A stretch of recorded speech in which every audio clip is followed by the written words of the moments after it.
नमस्कार ॲग्रिकॉस कृषी बांधवांनो. तर यापूर्वी आपण दास कृषी म्हणून सर्वत्र प्रसिद्ध होतो.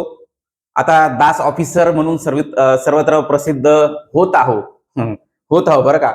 आणि अगोदर फक्त कृषीसाठी आपलं चॅनल यूट्यूब असो की टेलिग्राम असो की इन जनरल सगळेच आपले सोशल मीडिया अकाउंट ते सगळे फक्त दास कृषीसाठी होते. परंतु आता सगळ्यांच्या मागणीनुसार आपण इन जनरल सगळ्यांसाठी दास कृषीचं दालन दास ऑफिसर अकॅडमी म्हणून खुलं केलेलं आहे, उघडलेलं आहे. ठीक आहे.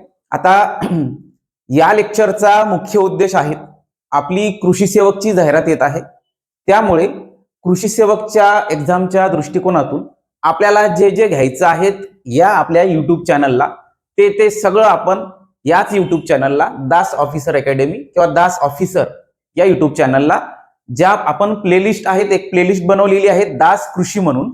तिथे तुम्हाला युट्यूबला गेल्यानंतर प्लेलिस्टला क्लिक करायचं, तिथे तुम्हाला दास कृषी म्हणून दिसेल. आपले कृषी संबंधित जेवढे व्हिडिओ लेक्चर राहतील, जे काही कंटेंट मटेरियल राहतील ते सगळे तुम्हाला स्पेशल आपल्या प्लेलिस्टमध्ये दास कृषीच्या मिळून जातील. ठीक आहे. आता कृषी सेवकची जाहिरात येत असल्यामुळे आपल्याला कृषी सेवकची तयारी पण त्याच अँगलने त्याच फोकसली करायचं आहे. त्यामुळे सगळ्यांसाठी फ्री म्हणून आपण क्वेश्चन सेट किंवा मग इन जनरल एक टॉपिक घ्यायचा आहे आणि तो डिस्कस करायचा आहे. हे सगळं आपण ऍग्रिकल्चरच्याच दृष्टिकोनातून सगळं करणार आहे. कृषी सेवक, कृषी सहाय्यक, ऍग्रिकल्चर याविषयी आपल्याला नॉन टेक्निकल बद्दल सुद्धा बोलायचं आहे, तर ते दुसऱ्या लेक्चरमध्ये आपण ते बोलू. आता फक्त आपण ऍग्रिकल्चर आपला जो विषय आहे कृषी घटक टेक्निकल म्हणून, मागच्या आयबीपीएस पॅटर्न नुसार 120 गुणांचं 60 प्रश्न होते फक्त. या अगोदर 120 गुणांचे 120 प्रश्न होते. तर आता आपल्याला 120 गुणांसाठी विचारत आहे, एकच मिनिट मला पेन घेऊ द्या. आली पेन? हा. तर 120 गुणांसाठी विचारत आहे, बरोबर, 120 मार्क्ससाठी. या अगोदर काय होत होतं, 60 प्रश्न आले मागच्या वर्षी, 60 प्रश्न आलेत ना 120 गुणांसाठी. पण याच्या पण पूर्वी जी कृषी सहाय्यक, कृषी सेवक होत होती आपली, त्यामध्ये 120 गुणाला 120 प्रश्न होते. ठीक आहे. आपण रोज थोडे थोडे प्रश्न घ्यायचे प्रॅक्टिससाठी आणि सगळे इम्पॉर्टंट आयएमपी क्वेश्चन घ्यायचे. रोज नाही, आठवड्यातून आपण 3 दिवस घ्यायचे. ठीक आहे. आठवड्यातून आपण एक दिवस वाटून घ्यायचे, तुम्हाला त्या दिवशी तो व्हिडिओ येत जातील. जसं आता पहिला समजायचं, आता हे आपलं लेक्चर तुम्हाला इंट्रोडक्शन साठीच आहे आणि काही क्वेश्चन आपण घेतलेले आहे. अशा पद्धतीचे आपले सगळे प्रश्न राहतील. आपण करंटचा डाटा घेतलेला आहे यामध्ये. तर हे बघा मित्रांनो, आपण अशा पद्धतीचे सगळे प्रश्न घेऊ. नंतर आहे दुसरा प्रश्न, हे सगळं त्याचं स्पष्टीकरण. हा दुसरा प्रश्न, हा तिसरा, नाही स्पष्टीकरण, हा तिसरा. अशा पद्धतीने आपल्याला आता व्यापार करारावर प्रश्न आहेत, हा व्यवस्थित सोडवा. अशा पद्धतीने आपल्याला सगळे प्रश्न व्यवस्थित घ्यायचे आहेत प्रॅक्टिस करण्यासाठी, जेणेकरून आयएमपी प्रश्नांचा तुमच्याकडून प्रॅक्टिस झालेली पाहिजे. ठीक आहे. कृषी सेवक, कृषी सहाय्यक, विद्यापीठ असो, हे कृषी सेवक आपलं एमपीसी घेणार आहेत. आता सध्या तरी तेवढंच कन्फर्म होत आहे. प्रोसेस मधल्या गोष्टी आपण शक्य त्यावर घेऊन जात असतो. जवळपास 99% म्हटलं तरी चालेल. ठीक आहे. कारण आता सगळ्या गट क एमपीसी अंतर्गत होणार आहे, त्यामुळे आपली पण गट क कृषी सेवकची एमपीसी अंतर्गत होण्यासाठी हालचाली चालू आहे. ठीक आहे. तर आपण आता त्याच अनुषंगाने पहिला प्रश्न घेऊ. जेवढं सांगायचं होतं मी तेवढं तुम्हाला सांगितलं आहे. तर बरेच जण नवीन असेल आपल्या या दास कृषी किंवा दास ऑफिसर या प्लॅटफॉर्मवर, त्यामुळे त्यांच्या पण अनुषंगाने हे सगळं सांगणं आवश्यक होतं. त्यामुळे आपली आता नवीन सिरीज चालू झालेली आहे प्रॅक्टिस टेस्टची, सगळं कृषी सेवक आयएमपी. आता या व्हिडिओला, हा व्हिडिओ कृषी सेवक व्यवस्थित दिसतंय का? कृषी सेवक आता दोन्ही पद्धतीने, दोन्ही लँग्वेजचे आपल्याला प्रश्न राहतील. एक मराठी आणि इंग्रजी दोन्ही पद्धतीचे प्रश्न राहतील. बायलँग्वेज आपली सगळे क्वेश्चन सेट आहे. आपली बॅच पण सगळी बायलँग्वेज आहेत. मी बॅच बद्दल बोलणार नाही. जेव्हा मी युट्यूबला येईल, बॅच बद्दल तुम्हाला माहिती पाहिजे असले तर एखादा कात्रण जोडून देईल आणि तुम्हाला पॉज करून बघायचं आहे. बॅच बद्दल बोलण्यासाठी हे व्हिडिओ घेत नाही आहोत आपण. ठीक आहे. तर कृषी सेवक बॅच बद्दल आपल्या दास ऑफिसर अकॅडमी हे ऍप्लिकेशन आहे, दास ऑफिसर अकॅडमी. तिथे जाऊन तुम्हाला सर्व बॅचेस बघायचे आहेत, दास ऑफिसर अकॅडमी. ठीक आहे.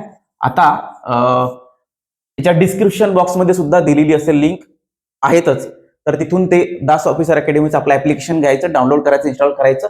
काय माहिती पाहिजे ते तिथं परत त्या कोर्समध्ये जायचं, डिस्क्रिप्शन वाचायचं काय काय आहे यामध्ये, आणि तो कोर्स तुम्हाला पाहिजे असला तर घ्यायचा, गरज असेल तर घ्यायचा, नाहीतर आपल्या युट्यूबवर जे सिरीज येत आहे ते तुम्हाला अजून फायद्याचे ठरणारच आहे. फक्त फोकसली अभ्यास करायचा असेल तर ते दास ऑफिसर अकॅडमीचं आपलं ऍप्लिकेशन आहे, तिथं जायचं. गॅरंटीवाली बॅच आहे, ते सर्वात बेस्ट बॅच आहे. बॅच बद्दल परत सांगणार नाही मी आता. असं होऊन जाते प्रमोशनसाठी आलेत का, नाही, अजिबात नाही. फक्त आता जस्ट तुम्हाला इन जनरल माहिती देतात, कारण काही लोकांना बॅचची गरज असते त्यामुळे. ठीक आहे. तिथं जायचं, गॅरंटीवाली बॅच आहे, कृषी सेवक गॅरंटीवाली बॅच, त्याचं नावच आहे. मी तुम्हाला इथं एक हे आहे, आपली इमेज आहे, ते दाखवेल. कृषी सेवक गॅरंटीवाली बॅच मध्ये जायचं आणि तो कोर्स घ्यायचा असेल तर घ्यायचं तुमच्या इच्छेनुसार. तिथे गॅरंटी दिलेली आहे आणि फीज जी आहे ते सिलेक्शन झाल्यानंतर घेणार आहोत. अगोदर तुम्हाला नॉमिनल फीज 1,000 रुपये म्हणजे 999 आपल्या जाहिरातीनुसार टाकलेली आहे, तर ते भरायचे आहे. आणि 16,000 फीज सिलेक्शन झाल्यानंतर द्यायची, आता द्यायचे नाही. जर नाही सिलेक्शन झालं तर ही नॉमिनल फीज 1,000 रुपये 999 तुम्ही भरत आहे, त्यामधून सुद्धा तुमची 50% रिटर्न होऊन जात असते आणि तुम्हाला 16,000 पण देण्याचं काम राहत नाही जर सिलेक्शन नाही झालं तर. एवढी गॅरंटी दिलेली आहे त्यामध्ये. तर ठीक आहे, ते बॅच बद्दल आपण नंतर. तर आता ही आपल्याला सिरीज कंटिन्यू करायची आहे. आपण थोडेच प्रश्न घेऊन आलेलो आहोत, तर सिरीज कंटिन्यू करू आपण ही. आता ही आपली सुरुवात आहे, कारण आपली ऍड तर येणारच आहे. हे आपण मी नाव काढतोय. ठीक आहे. फक्त आपलं कृषी सेवक एवढंच राहिलं पाहिजे तुमच्या डोक्यातून. कृषी सेवक एवढंच करवायचं आहे मला. ठीक आहे. कृषी सेवक, तर हे आपलं कृषी सेवक आजपासून चालू झालेलं आहे दोन्ही लँग्वेजमध्ये. ठीक आहे. बाय लँग्वेज आहे. आता हे या व्हिडिओमध्ये मी मराठीच टाकलेलं आहे, ते चुकून इंग्लिशचं क्वेश्चन राहून गेलं आपलं. ठीक आहे. तर बघा, पहिला प्रश्न आहे, कृषी मंत्रालयानुसार भारत जगातील सर्वात मोठा तांदूळ उत्पादक देश बनला असून त्याने कोणत्या देशाला मागे टाकले म्हणताय? कोणत्या देशाला मागे टाकले म्हणजे जो पहिल्या नंबरला देश होता तो मागे गेलाय, म्हणजे पहिल्या नंबरचा देश विचारलेला आहे ना, आपण समोर गेलेला आहोत. ठीक आहे. म्हणजे प्रश्न विचारण्याचा वेगळंच पद्धत आहे. तर ती असं म्हटलेलं नाही इथं की भारत कितव्या क्रमांकावर आहे किंवा भारत कोणत्या म्हणजे सिरीज मध्ये कितवा क्रमांक आहे, किंवा मग अजून काही दुसरा प्रश्न असा त्यांना विचारता आला असता, परंतु तसं विचारलेला नाही. फक्त विचारलंय कृषी मंत्रालयानुसार कोणत्या देशाला मागे टाकून भारत तांदूळ उत्पादनात जगात सर्वात मोठा उत्पादक देश बनलेला आहे असं विचारलेलं आहे. त्यामुळे याचं उत्तर काय आहे? चीन आहे का, जपान आहे का, इंडोनेशिया, थायलंड? तर ते तुम्हाला विचार करायचं आहे. तर यामध्ये याचं उत्तर काय आपण लगेच बघून घेऊ. कोणत्या देशाला मागे टाकलेला आहे यांनी? जास्तीत जास्त पूर्व आता चीनच देतात आणि याचं उत्तर पण चीनच आहे. आणि तुम्हाला हो अंदाजे टोला जर मारायचा असला तुक्का, तर तुम्ही असाच मारायचा, चीन आणि अमेरिका. चीन करायचा जास्तीत जास्त, चीन, रशिया. जर माहिती नसलं तर आपल्याजवळ सगळ्या टेक्निक आहे. आपण मार्क्ससाठी अभ्यास करत असतो, तुम्हाला मार्क मिळवून देणं माझं अंतिम ध्येय आहे आणि तुमचं सिलेक्शन करून देणं हेच अंतिम ध्येय आहे. मार्क्ससाठी आपल्याला सगळा अभ्यास करायचा. मार्क्स फक्त मार्क्सिझम आपण चालवायचं आहे. कोणाला काही तज्ज्ञ व्हायचं नाही. तुमचा डिप्लोमा असू द्या, डिग्री असू द्या, का पीएचडी असू द्या, कृषी सेवक काढून देण्याचं काम दास कृषी आणि ह्या दास मास्तरचं राहील. ठीक आहे.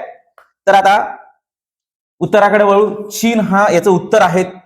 तर जवळपास 150 दशलक्ष टन उत्पादनाचं चीनला मागे टाकलेलं आहे आणि सर्वात मोठा देश बनलेला आहे. यामध्ये सुधारित शेती पद्धती, उच्च उत्पादन देणाऱ्या व हवामान प्रतिरोधक वाहनांचा वापर यामुळे उत्पादनात वाढ झालेली आहे. जर तुम्हाला एमपीसीला डिस्क्रिप्टिव्ह लिहायचं राहिलं तर तुम्ही सुधारित शेती पद्धती हा एक पॉइंट मांडू शकता. उच्च उत्पादन देणाऱ्या व हवामान प्रतिरोधक वाहनांचा वापर, वाहन कोणतं वाहन वापरले, कोणती जात वापरली, कोणती व्हेरायटी वापरलेली, तर उच्च उत्पादन देणारी हाय यील्डिंग व्हेरायटी आणि हवामान प्रतिरोधक वापरलेली आहेत. त्यामुळे उत्पादनात वाढ झालेली आहे चांगलीच. यासोबत 25 पिकांच्या 184 नवीन वाहनांची सुद्धा घोषणा भारत सरकारने कृषी मंत्रालयाने केलेली आहे. 25 पिकांच्या 184 नवीन वाहनांची घोषणा. ठीक आहे. आता याचं उत्तर जरी चीन असलं तरी तुम्हाला आता लक्षात काय घ्यायचं आहे? आता तुम्हाला लक्षात घ्यायचं आहे कोणत्या कोणत्या उत्पादनामध्ये भारत अग्रेसर आहेत, पहिल्या नंबरला गेलेला आहेत ते, आणि कोणतं पीक भारतात असं कोणतं पीक आहे ते जगात पहिल्या नंबरला गेलेलं आहे आणि भारतामधलं कोणतं राज्य आहेत का ते सुद्धा पहिल्या नंबरला गेलेलं आहे त्या पिकामध्ये. ठीक आहे, म्हणजे तुम्हाला जगात भारत कुठं आहे ते आणि महाराष्ट्र कुठं आहे ते हे बघायचं आहे. टॉप 3 ला असला तर आपण लक्षात ठेवायचं. ठीक आहे, आणि पहिल्या नंबरचा तर राज्य तुम्हाला लक्षात ठेवाच लागेल. नंतर किसान ड्रोन यामध्ये किसान ड्रोन मध्ये बघा, किसान ड्रोन उपक्रमाचा मुख्य उद्देश काय? याचा पिकांची कापणी करणे आहेत का हो, म्हणजे हार्वेस्टिंग, कीटकनाशक व खत फवारणी हे आहेत का? सिंचन व्यवस्था आहेत का? बाजारभाव जाहीर करणे हे काम आहेत का किसान ड्रोनचं? तुम्हाला काय वाटतं या ऑप्शन मधून निवडायचं आहे? तर आपण या प्रश्नाच्या उत्तराकडे जाऊ. बघा, याचं उत्तर आहे बी. बी म्हणजे काय? म्हणजे काय आहेत? कीटकनाशक व खत फवारणी. कीटकनाशक व खत फवारणी हे याचं उत्तर आहे. आता सविस्तर स्पष्टीकरण बघू. तर यामध्ये काय म्हटलेलं आहे? किसान ड्रोन हा उपक्रम कृषी क्षेत्रात तंत्रज्ञानाचा वापर वाढवण्यासाठी सुरू करण्यात आलेला महत्वाचा उपक्रम आहे. ड्रोनद्वारे अचूक प्रिसिजन कीटकनाशके, तणनाशके आणि द्रवरूप खतांची फवारणी करणे यासाठी ड्रोनचा वापर केला जाणार आहे. त्यामुळे बाकीचे ऑप्शन ऑटोमॅटिकली चूक पडतात. तर ते चूक का ठरतात? पिकांची कापणी ड्रोनद्वारे होते का? नाही. तुम्हाला विवेक बुद्धीनुसार तुमचा हा प्रश्न सॉल्व्ह होऊ शकतो. एवढं काही यामध्ये काहीच नाही. ड्रोन कापणीसाठी वापरले जात नाही, सिंचन व्यवस्थेसाठी सुद्धा ड्रोन वापरले जात नाही, बाजारभाव जाहीर करणे हे सुद्धा ड्रोनद्वारे होत नाही. ठीक आहे. आता ड्रोनचा उपयोग काय? तर कीटकनाशक व तणनाशकाची फवारणी, द्रवरूप खतांचे समप्रमाणात वितरण करण्यासाठी, मोठ्या क्षेत्रावर कमी वेळेत फवारणी करायचं असलं तर वापरतात, आणि क्रॉप मॉनिटरिंग किंवा आरोग्य तपासणी हे करण्यासाठी ड्रोनचा वापर केला जातो. आता शेतकऱ्यांना होणारे फायदे काय आहेत? मग मजूर खर्चात बचत होते, वेळेची बचत होते, रसायनांचा कमी वापर होतोय. तेवढ्या कमीच रसायनामध्ये खूप सारी फवारणी होऊन जाते, स्प्रे करणं होऊन जाते, रसायनांचा कमी वापर होतोय, शेतकऱ्यांचा रसायनांशी थेट संपर्क कमी आणि आरोग्य संरक्षण होत आहे. ठीक आहे. अवघड किंवा दलदलीच्या क्षेत्रातही सहज फवारणी होते. म्हणजे जिथं म्हणजे पावसाने जमीन एकदम ओली झालेली आहे आणि फवारणी करणाऱ्या मजुराला चालणं होणार नाही किंवा शेतकऱ्यांना चालणं होणार नाही, अशा ठिकाणी ड्रोनद्वारे फवारणी केली तर समप्रमाणात आणि चालण्यास काही धोका नाही, म्हणजे कोणतीही अडचण नाही, मस्त वरूनच जाईल आणि फवारणी करेल. ठीक आहे. अशा पद्धतीने हे ड्रोनचं कार्य आहेत आणि उद्देश आहेत. पुढचा प्रश्न बघू. आता पुढचा प्रश्न अतिशय महत्वाचा आहे. काय म्हणतंय? भारत अमेरिका करार जो आता चालू आहे त्याबाबत यामध्ये बोललेलं आहे. बघा, तर भारत अमेरिका व्यापार करार, इथं करार पाहिजेत, अजून करार. ठीक आहे. भारत अमेरिका व्यापार करार चर्चेच्या संदर्भात खालील विधाने घेऊ विचारात. आता काय म्हणते? भारत अमेरिका यांनी 2030 पर्यंत, बरं का, 2030 पर्यंत द्विपक्षीय म्हणजे दोन पक्षामध्ये भारत आणि अमेरिका व्यापार 500 अब्ज हे अमेरिकन डॉलर, 500 अब्ज अमेरिकन डॉलर पर्यंत नेण्याचे उद्दिष्ट ठेवलेले आहे. दुसरं विधान काय म्हणते? दोन्ही देशांमधील व्यापार चर्चा मुख्यतः सेवा क्षेत्रापुरती मर्यादित आहे, असं दुसरं विधान म्हणतंय. तिसरं विधान काय म्हणते? टॅरिफ शुल्क वाद आणि बाजारपेठ प्रवेश म्हणजे मार्केट ऍक्सेस हे चर्चेतील प्रमुख मुद्दे आहे. तर पहिल्या विधानाकडे येऊ. पहिलं विधान फॅक्च्युअल डाटा आहे. डाटा माहिती असेल तरच तुमचं उत्तर येईल. त्यामुळे हे विधान माहित असण्यासाठी तुम्हाला अगोदर नॉलेज पाहिजे. त्यामुळे याचं सविस्तर नॉलेज असेल तरच हे विधान बरोबर येईल. तर हे बरोबर आहे. तसं नॉलेज नसेल तरी आता मी सांगून देतोय, 2030 पर्यंत 500 अब्जापर्यंत उद्दिष्ट आहे. कशाचं? व्यापार नेण्याचं, 500 अब्जाचा व्यापार. नंतर दुसऱ्या विधानामध्ये काय म्हणतंय? सेवा क्षेत्रापुरतं मर्यादित आहे का? नाही. त्यामध्ये आपलं कृषी आहे, म्हणजे वस्तू आहेत, फक्त सेवाच नाही तर वस्तू सुद्धा आहे. वस्तूमध्ये आपलं कृषी वगैरे सगळं इन्व्हॉल्व्ह आहे. त्यासाठीच हे सगळ्या भानगडीत चर्चा, वादविवाद चालू आहे. आता तिसरं विधान म्हणते वाद आणि बाजारपेठा प्रवेश म्हणजे मार्केट ऍक्सेससाठी. हो, मार्केट ऍक्सेससाठीच हे सगळं चर्चा चालू आहे भारत आणि अमेरिकेची. ठीक आहे. यालाच युएस ट्रेड डील असं सुद्धा म्हटलं जात आहे. तर मग याचं उत्तर काय राहतील? हे ऑप्शन 2 चूक आहेत, ऑप्शन 3 बरोबर आहेत. पहिलं ऑप्शन बरोबर आहेत, म्हणजे 2 नंबरचं चूक असल्यामुळे हे 2 नंबरचं पहिलं काटू. इथं 2 नंबर दिसतंय, अजून काटू. इथं फक्त एक नाही, फक्त 1 आणि 3 राहतील. ठीक आहे. पुढे जाऊ. अशाच पद्धतीने आपले सगळे क्वेश्चन पुढे राहतील. आपण जस्ट तुमच्यासाठी आपल्याला ह्या इनिशिएटिव्ह चालू करायचा असल्याच्याने आपण चालू केलेला आहे. आता याचं स्पष्टीकरण असं आहे बघा, फक्त 1 आणि 3 आता जे बघितलं तेच. तर पहिलं विधान काय म्हणतंय, भारत आणि अमेरिका यांनी 2030 पर्यंत द्विपक्षीय करार 500 अब्ज अमेरिकन डॉलर पर्यंत वाढवण्याचे उद्दिष्ट जाहीर केले आहे. हे उद्दिष्ट वस्तू आणि सेवा या दोन्ही क्षेत्रांचा यामध्ये समावेश आहे, गुड्स अँड सर्व्हिस.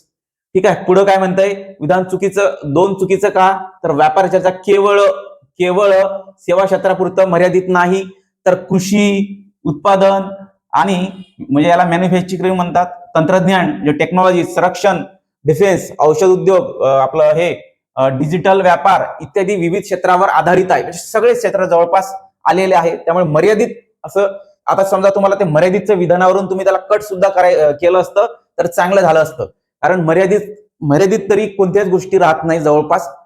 त्यामुळे तो एक लिमिटेशन व्यापारामध्ये नाहीच राहत. म्हणजे ते त्या वाक्यावरून आपल्याला असं कळलं असतं की इन जनरल ते तसे लिमिटेशन ठेवत नाही. त्यामुळे ते वाक्य तुम्हाला चुकीचं ठरवता आलं असतं विवेक बुद्धीनुसार. आता 3 नंबरचं वाक्य काय म्हणते, बरोबर आहे. दोन्ही देशांमध्ये स्टील, अॅल्युमिनियम, कृषी उत्पादने, डिजिटल सेवा कर आदी विषयावर शुल्कवाद राहिले आहेत. बाजारपेठ प्रवेश म्हणजे मार्केट ऍक्सेस आणि शुल्क कपात हे चर्चेतील महत्वाचे मुद्दे आहेत. यासाठीच हे सगळी चर्चा चालू आहे. ठीक आहे. पुढे जाऊ आपण. यामध्ये काय म्हणतंय बघा, भारतामध्ये गव्हाचे सर्वाधिक उत्पादन कोणत्या राज्यात आहे? सर्वाधिक उत्पादन कोणत्या राज्यात आहे? महाराष्ट्रात आहेत का हो? पंजाबमध्ये आहेत का? उत्तर प्रदेश, बिहार, उत्तर प्रदेश किंवा पंजाब इथं कन्फ्युज व्हाल. महाराष्ट्र आणि बिहार इथं क्रॉस करून टाकाल तुम्ही विवेक बुद्धीनुसार जर चालायचं राहिलं तर. कारण आपल्याला माहिती राहते महाराष्ट्रामध्ये तर तेवढं गहू घेत नाही, त्यामुळे गहूच्या बारीमध्ये किंवा गहूच्या बाबतीत महाराष्ट्र कटच होते आणि बिहार असं काही पुढे नाही एवढं, त्यामुळे बिहार कट होऊन जातं. आता उरतो उत्तर प्रदेश आणि पंजाब. तेव्हा या दोनच याच्यात तुम्हाला क्लिक करायचं आहे. याचं उत्तर आहे उत्तर प्रदेश. आता याचं सविस्तर स्पष्टीकरण पहा. उत्तर प्रदेश उत्तर आहे. गव्हामध्ये सर्वाधिक उत्पादन उत्तर प्रदेशमध्येच घेतलं जाते. भारतामध्ये गव्हाचे सर्वाधिक उत्पादन उत्तर प्रदेश राज्यात. सुपीक गाळाची माती आहे, विस्तृत सिंचन व्यवस्था आहे, मोठे क्षेत्रफळ आहे, त्यामुळे पहिल्या क्रमांकावर आहेत. आता राज्यनीय उत्पादन बघितलं तर गव्हाचा वाटा, उत्तर प्रदेशचा वाटा गव्हामध्ये जवळपास 32% आहेत. नंतर मध्य प्रदेशचा आहे 16.8%. नंतर पंजाबमध्ये होते 15.65%.